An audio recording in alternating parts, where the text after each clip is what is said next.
सर्व मुख्याध्यापकांना सूचना आहे की आपल्या शाळेची सन 2024 ते 25 ची संच मान्यता दिनांक 1 ऑक्टोबर 2024 रोजी कार्यरत असलेले शिक्षक व शिक्षकेतर ऑनलाईन स्कूल पोर्टलमधील संच मान्यता प्रणालीमध्ये वर्किंग टीचिंग स्टाफ व नॉन टीचिंग स्टाफ सन 2024 ते 25 ची माहिती प्राधान्याने व काळजीपूर्वक भरावी.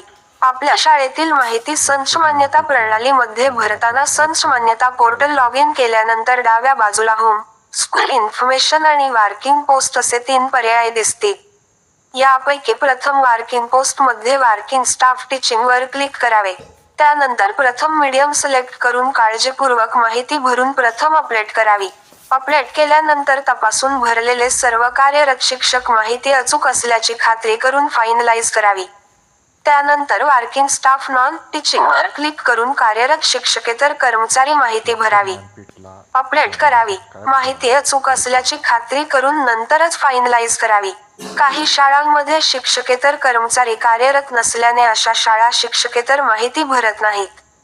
परंतु अशा शाळांनी नॉन टीचिंग स्टाफ मध्ये 0 टाकून अपडेट व फायनलाइज करणे आवश्यक आहे याची नोंद घ्यावी. दोन्ही माहिती म्हणजेच टीचिंग आणि नॉन टीचिंग कार्यरत कर्मचारी माहिती भरल्याशिवाय संच मान्यता जनरेट होत नाही याची सर्व शाळांनी नोंद घ्यावी.